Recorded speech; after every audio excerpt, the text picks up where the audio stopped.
Bonjour, j'espère que vous allez bien. Je m'appelle Pascal Clavel, je suis enseignante de formation pour ceux et celles qui ne me connaissent pas, qui sont nouveaux, nouvelles. Je suis la créatrice également d'un autre blog de maman. Et là, je trouvais que ça manquait sur le blog et sur ma chaîne YouTube des livres sur les mamans pour célébrer la fête des mères. Alors, vous avez une vidéo pour la fête des pères. Vous n'aviez pas encore de vidéo ni d'article pour la fête des mères et je sais que si vous êtes une accro à la littérature jeunesse comme moi, vous aimez recevoir des beaux livres jeunesse, non seulement pour les lire à vos enfants, mais également pour vous. Alors, je pense que ça peut être une idée cadeau pour la fête des mères, pour les mamies, les mamans de votre entourage, votre bonne amie, les nouvelles mamans qui vont devenir mamans pour la première fois. Un beau livre jeunesse, c'est une œuvre d'art.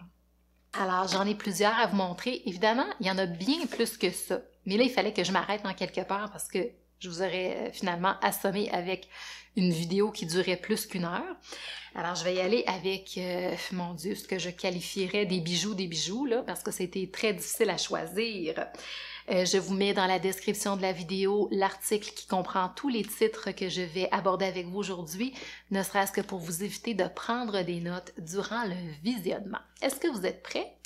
Bon, c'est parti! Alors, je vais vous présenter, pour commencer, et Ma petite main dans la tienne aux éditions Langue de chat de Louise Neilman et Maude Legrand. Maude Legrand, j'aime beaucoup ce qu'elle fait comme illustration. Donc, c'est un album cartonné.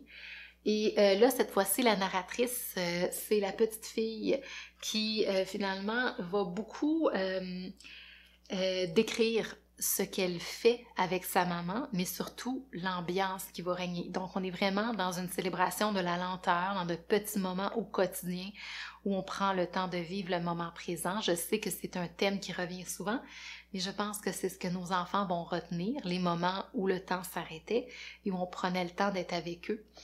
Et donc, elle est beaucoup dans les 5 sens, hein? Donc, j'écoute la chanson du feu dans la cheminée, le ronron du chat blotti contre moi.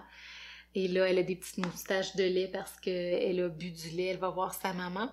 Puis, à la fin, il y a une formule qui revient souvent, c'est « Ce soir, demain, toute la vie, comme tu me l'as dit, j'écouterai toujours mon cœur. » Et j'entendrai toujours ce qui est bon pour moi. Donc là, on est dans le fait d'avoir légué quelque chose à notre enfant, d'écouter son cœur. On n'est pas juste dans le quotidien, dans les petits moments volés ici et là où le temps s'arrête. On est dans la leçon de vie qui est d'écouter notre cœur pour savoir ce qui est bon pour nous. Donc, c'est un enseignement que l'on veut offrir à notre enfant comme maman. Donc oui, il y a des petites larmes qui nous viennent au coin des yeux hein, quand on regarde ça. Je voulais également souligner que cette vidéo-là vous est présentée par les éditeurs, par moi-même, également avec la collaboration des éditeurs et de la bibliothèque GGC.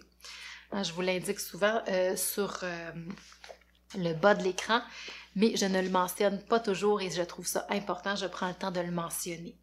Donc, un autre bel album, celui-là, il est tout beau, tout cartonné, c'est de Anna Lienas, c'est celle qui a fait Le monstre des émotions ou La couleur des émotions, je me mélange toujours entre ces deux titres-là, je ne sais pas pourquoi dans ma tête c'est la même chose. Elle a fait beaucoup d'albums, on reconnaît vraiment ses personnages caractéristiques qui font art naïf, qui font dessin d'enfants, mais très bien maîtrisés. C'est une imitation de dessins d'enfants où est-ce qu'il y a aussi dans ces illustrations des collages, des textures. C'est souvent des livres à relief, des livres pop-up. Et là, ici, on a l'évolution, cette partie-là ne bouge pas en haut, l'évolution du petit bedon. Et là, on a une série de comparaisons. Qu'est-ce qu'est l'enfant qui est à naître pour la mère et qu'est-ce qui est la mère pour l'enfant, ce que représente la maman pour le bébé. Du moins, c'est une spéculation, hein? Donc, tu es ma lumière, la petite lumière de la maman enceinte. Et là, elle va lui dire, par exemple, je suis ton océan, des petits, des comparaisons comme ça, parce que le bébé est dans l'eau et dans l'utérus. Donc, il va y avoir une série de comparaisons comme ça. Vous pouvez deviner là, ce dont il s'agit. Et jusqu'à la naissance, puis lorsque l'enfant grossit, hein, c'est quelque chose que vous pouvez regarder avec vos plus vieux, qui attendent également petit frère ou petite sœur, parce qu'on voit l'évolution également du bébé dans le ventre de la maman. Alors, à la fin, hein, on va dire que le bébé est maintenant, tu es mon nouveau monde. Hein? Dans le fond, on va expliquer que le bébé qui est sorti de la maman fait maintenant partie de l'univers de ceux qui sont là, mais ça devient le nouvel univers et le nouveau monde de toute la famille de la maman, mais aussi des petits frères, des grands frères et grandes sœurs qui sont là, du papa. Donc, on est en train de créer quelque chose de nouveau avec un nouvel enfant. J'ai trouvé ça super bien amené. Puis, on nous dit à l'arrière, maman foyer, maman refuge, maman océan, bébé graine, bébé lumière, bébé fleur. Devenir maman est une des plus merveilleuses aventures qui puissent arriver dans la vie. Tout au long de la grossesse se tissent des liens uniques avec votre enfant qui grandissent avec lui et dure pour toujours. Ce livre vous accompagne lors de cette expérience fondamentale et il vous permettra d'évoquer en famille ce que vous avez vécu et ressenti pendant ces 9 mois en attendant la naissance. Donc, c'est sur la 4e de couverture ce que l'autrice a écrit. Puis, je voulais vous lire parce que ça exprime vraiment, vraiment bien ce que c'est que ce livre-là, bien que tout simple, mais tellement bien amené comme sujet. Je poursuis avec Où que tu sois de Ariella Prince Gutman et Geneviève Godbout, que j'apprécie énormément pour ses illustrations douces, poétiques, aux traits un peu diffus. C'est romantique à souhait, là. Alors, c'est aux éditions La Pastèque. Alors, Où que tu sois, je vous l'ai présenté sur Instagram.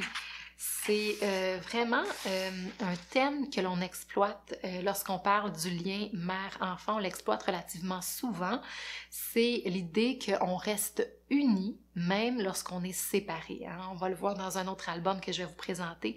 Ça a été maintes fois exploité dans la littérature jeunesse, mais à chaque fois, c'est fait de manière un petit peu différente et c'est toujours aussi touchant, toujours aussi émouvant. Si vous avez un enfant qui a de la difficulté le matin à la garderie à se séparer de vous, même s'il ne l'exprime pas nécessairement, c'est toujours un petit peu... c'est toujours un petit peu énergivore, là, se séparer de maman, se séparer de papa le matin, toute la journée, attendre le moment des retrouvailles, surtout quand ils sont plus jeunes. Des fois, quand on traverse peut-être une période un peu plus stressante, un petit peu plus difficile, ça peut revenir même quand ils sont plus grands, la difficulté à se séparer. Donc ici, elle va exprimer la maman que lorsque tu te sens triste, tu peux m'envoyer un bisou ou lorsque tu penses à moi. Et le bisou est finalement représenté par le petit papillon qui va voler jusqu'à l'enfant et retour. Donc, l'enfant peut lui renvoyer son bisou. Donc, c'est comme un geste symbolique qui dit on est toujours unis, on est toujours liés. Je pense à toi, tu penses à moi. C'est beau comme tout, c'est magique.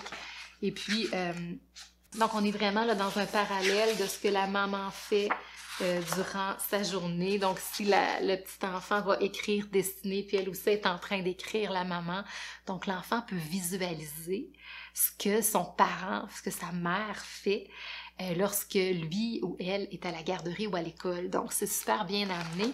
Ça peut l'aider à patienter, de s'imaginer ce que l'autre est en train de faire. Puis là, on a le petit bisou, là, le bisou papillon doux, le baiser papillon doux pour les adeptes de passe-partout. Même si c'est pas du tout relié à ça, moi j'ai fait le parallèle là, quand je l'ai lu. C'est super beau. J'arrive avec quelque chose de complètement différent aux éditions scolastiques de Nick Bled, Les mamans. C'est humoristique, si vous cherchez quelque chose de drôle, parce qu'on va dresser le portrait de la maman de plein de façons. On va se reconnaître, là, les animaux, la maman travailleuse, on a le bousier, les mamans travailleuses. Donc, c'est une série d'exclamations comme ça, avec plein de beaux adjectifs pour finalement décrire les mamans. Les mamans qui ont le don de savoir ce que font leurs enfants lorsque finalement c'est trop silencieux dans la maison. Donc, Laurent Houtan, il a découvert ses enfants dans la salle de bain. Alors là, ici, c'est les mamans qui sont courageuses, hein, qui plongent. Donc, nos enfants nous voient souvent comme beaucoup plus fortes que nous, on se considère finalement. Donc, les mamans qui explorent, celles qui racontent des histoires. Alors, il y a des rimes, je pense aussi. Puis, les animaux, c'est très caricatural. On est dans l'archétype de la maman Mais tu sais, c'est cliché, mais on va se reconnaître quand même. Alors, si vous cherchez un album comme ça, avec des clins d'œil à nos différentes facettes de maman, parce qu'il y en a sûrement une, deux ou trois là, qui vont vraiment plus coller avec votre personnalité. Vous allez pouvoir rigoler avec vos enfants, dire est-ce que c'est vrai que maman est comme ça? Oui, c'est vrai. Moi, je suis comme ça. Je sais tout le temps quand vous faites des mauvais coups. Ou les mamans qui parlent fort, hein, qui nous cherchent dans le cinéma. T'es où? Où est-ce que t'es? Hein? Donc, loulou. Alors, voilà.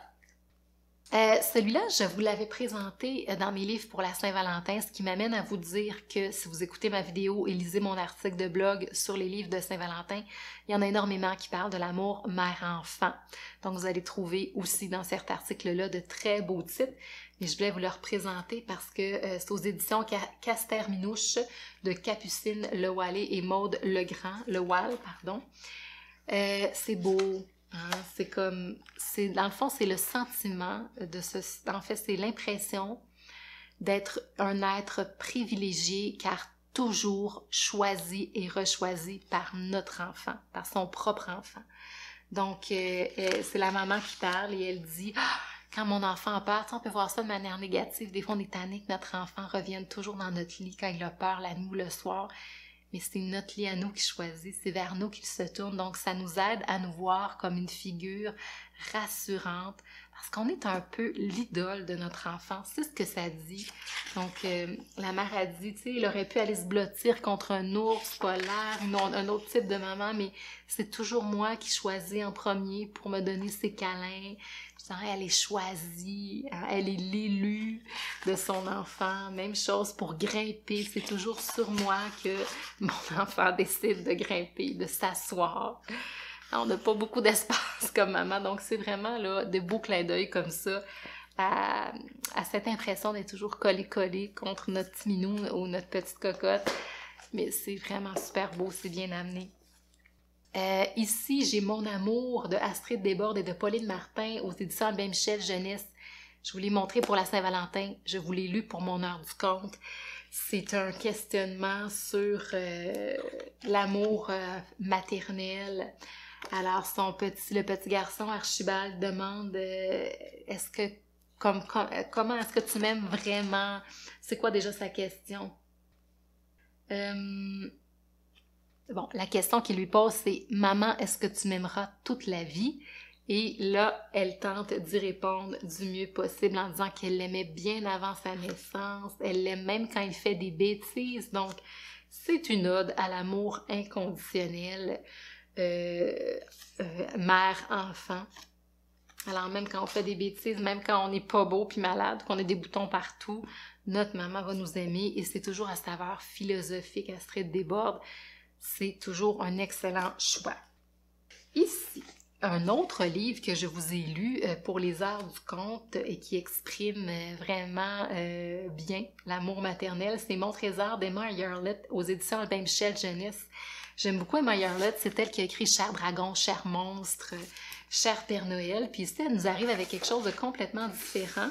Donc, on a une espèce d'œuf ou d'une boule. En fait, au début, on ne sait pas du tout que c'est un œuf. Hein? Je vous ai vendu le punch.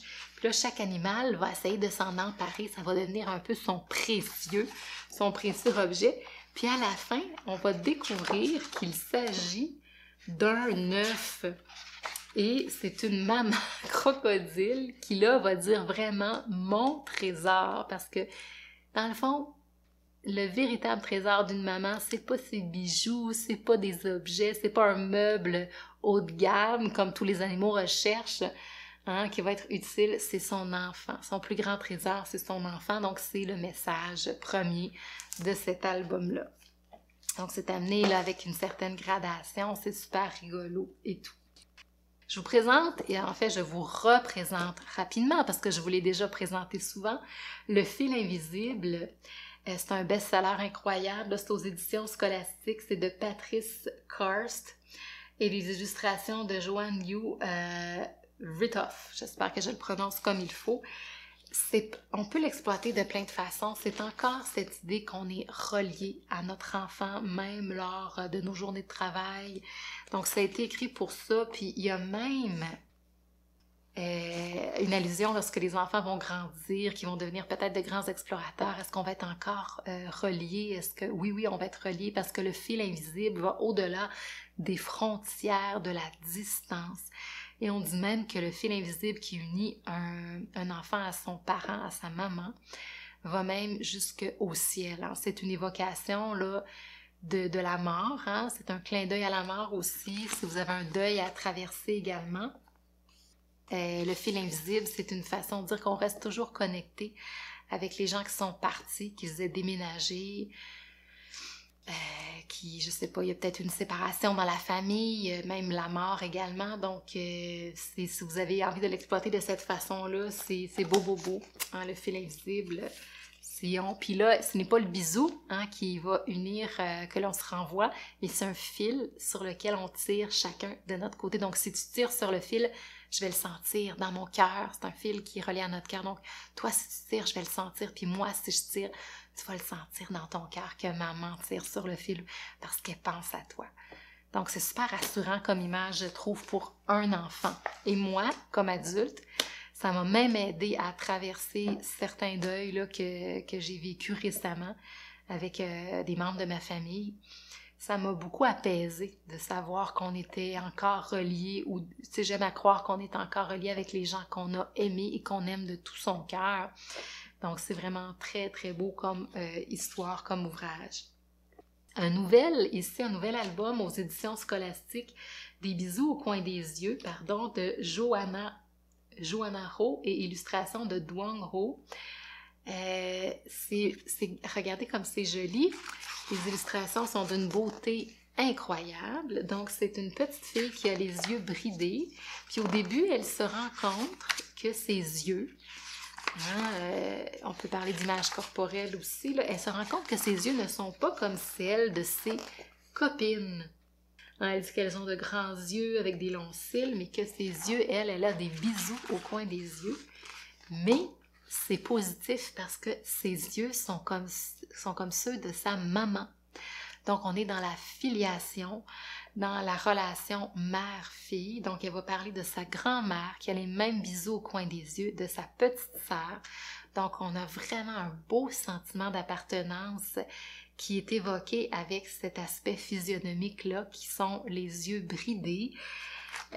Donc, oui, il y a l'évocation de l'Asie, c'est un univers là, de la Chine, en fait, mais ça va vraiment plus loin que ça. Ce n'est qu'un univers pour nous expliquer à quel point nos ressemblances physiques sont une façon de nous sentir proches de nos parents, de notre mère, d'être inscrite dans une descendance. Donc, c'est extrêmement rassurant de savoir qu'on partage ça. Puis plus, dans le fond, on admire notre mère, notre grand-mère, plus on est fière et contente et heureuse de ces détails physiques-là. Donc, tu sais, si votre fille, à un moment donné, se plaint d'un aspect de sa physionomie, ben je pense que vous pourriez lui lire des bisous au coin des yeux pour lui rappeler à quel point c'est le fun d'avoir ce petit détail anatomique-là qui nous distingue des autres et qui fait de nous des êtres uniques et qui nous rappelle les femmes qu'on aime éperdument dans notre famille, dont notre mère. Ici, j'ai Toi et moi pour toujours aux éditions scolastiques de Gillian Sees et de Michelle Lee. Oui, encore une fois, un clin d'œil à la Chine parce que c'est un univers gastronomique. La maman, elle fait des bons petits plats, on les sent mijoter, c'est une ambiance chaleureuse d'une page à l'autre. On a le thé chaud, je pense qu'à un moment donné, il y a comme des dumplings, c'est bon, ça sent bon, les images sont teintées de orangé, de beige, de orange, de rouge, parce que le petit garçon, à chaque fois, il demande finalement c'est quoi l'amour, ça goûte quoi, ça sent quoi, et la maman va faire des parallèles avec tout ce qu'elle est en train de cuisiner, et même aussi des fleurs de la nature, des couleurs. Puis finalement, elle va faire une comparaison entre la bonne nourriture et l'amour, pour qu'à la fin, finalement, il ressente tout l'amour qu'elle éprouve pour lui. Puis elle dit que son amour est infini comme le tour de son bol, de son petit bol qu'elle remplit de nourriture tous les jours, donc il n'a pas de faim. Donc c'est un amour qui est immense. Et là, on a encore ce cercle qui revient, cette idée de continuité dans la dernière illustration, le cercle de l'amour entre la maman et son enfant. Donc c'est vraiment un super bel album, surtout si vous êtes des gens qui aiment cuisiner, qui aimez vous imprégner de ces moments-là en famille avec votre enfant. Je pense que ça pourrait être le fun de l'avoir, ce petit album-là. Et j'en ai un dernier, pas déjà terminé, hein? Peut-être que vous avez trouvé ça long, mais moi, quand je vous parle de beaux livres, je vous en parlerai pendant des heures. Donc, c'est pour les tout petits. J'aurais peut-être dû vous le présenter en premier. Ça s'appelle « Je t'aime, mon tout petit » de Nathalie Marshall aux éditions Kiman. Donc, c'est un album cartonné avec du relief, donc au niveau de l'exploration des formes, des textures. On est vraiment dans les 5 sens avec le bébé du 0-2 ans. Tout ce que je vous ai présenté, c'est pas mal plus du 3 ans et plus que l'on peut exploiter tout au long du primaire. Mais donc voilà, c'est plein de petits clins d'œil. Donc la maman va dire qu'elle est là pour protéger son enfant. Donc là, on va découvrir les petits escargots qui sont protégés par les fleurs. Je te regarde gambader, avoir du plaisir. Donc on est plus dans la description de ce que la maman aime chez son enfant, dans son comportement, finalement dans ses émotions, dans les activités que l'on partage quotidiennement avec. Hein? Donc finalement, la maman explique que juste de contempler et de regarder son petit enfant grandir, ça la comble de bonheur. Donc c'est un petit peu ça, avec tous les animaux et les fleurs. Hein? Regarde ici, la maman va veiller sur son enfant la nuit, donc c'est une belle façon de le rassurer. Puis ça se termine avec un petit clin d'œil à l'heure du dodo. Donc si vous voulez lire ce petit album-là avant le coucher, il est tout doux, tout mignon, avec les petits bébés animaux. Hein? C'est toujours très, très vendeur avec nos tout petits. Alors si vous avez apprécié, je vous invite à vous abonner à ma chaîne YouTube, aimer, commenter, partager, et je vous dis à la prochaine.